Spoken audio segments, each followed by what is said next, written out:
We all know about Hoosier hysteria. We love basketball in Indiana, and we have 9 of the 10 largest high school basketball arenas in the U.S. right here in our state. But there also happens to be a dozen of smaller gyms all across the state, too. Yeah, some of them are still used, but there are others that are out there deteriorating. And I went to one small town where people are hoping to save theirs before it's too late.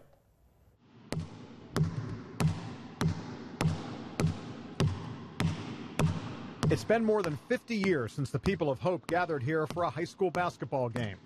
The Hope Red Devils last played here in 1966 when Barb Johnson was a senior and the gym was packed on game nights. Close to 1,000 people would be sitting in here watching the basketball games because that's what you do in a small town. But time has changed this small town. The school once attached is now gone. The old gym is part of the Hope Community Center. When school consolidation took the students to Hauser High out on Route 9, their games went with them. The gym they left behind has been used for other things over the years. Phys ed classes, elementary school games, community meetings, and occasionally people just getting together to play some ball. There won't be any more pickup games here, though, until this building gets some help. The roof leaks. It has mold and peeling paint. Community Center Board President Jeff Yarnell wants to bring it back from the brink. Well, first and foremost is the roof issues and the window issues. Contractors estimated the cost of repairs at up to $400,000. A local home builder thinks he could do it for half that, but still a steep price for a town of just over 2,000. I think the building has life. I think just simply the history involved here and the amount of people that want to see it saved would make it worth it.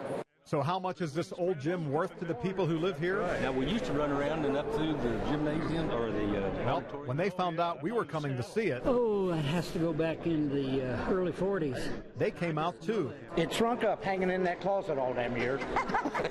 They came with old stories and learned some new ones. My goodness, that's cool.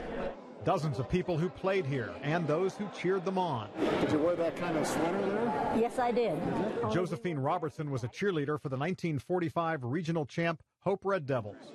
She's hoping for one more win, saving this gym from demolition. From my heart, I'd hate to see it go because there was a lot of good times. Yeah, we had good times here. Welcome to Indiana basketball. Local legend has it that before producers of the film Hoosiers decided to put Hickory's home court in Knightstown, they considered using the old gym in Hope. It had the 1950s look, wooden bleachers and a vintage scoreboard. It even had an H at center court. But Hope still missed the cut. A lot of these people here, these old-timers, they'll tell you it broke their hearts. You know, it was a tiny little town. It was huge to them, you know, huge, and it didn't happen. The Hoosier Gym in Knightstown became a tourist attraction. If Ollie, Strap, and Jimmy Chitwood had played here, well, this gym might not be in the shape it's in today. People travel to see stuff like that, so I definitely think we wouldn't be in this shape we're in right now and trying to come up with ways to fix it. As it is, the community center started a GoFundMe page to start raising money for repairs. It may be a long shot, but they're trying to be optimistic. And after all, this is a town called Hope. Now, the Community Center Board is trying other ways to raise money, like a golf tournament, a 3-on-3 basketball tournament at Hauser High School, and a barbecue contest and car show this summer. They say they'll even sell naming rights to the gym for the right price. The long-term goal here is to keep this old gym around for their children and grandchildren to enjoy. Boy,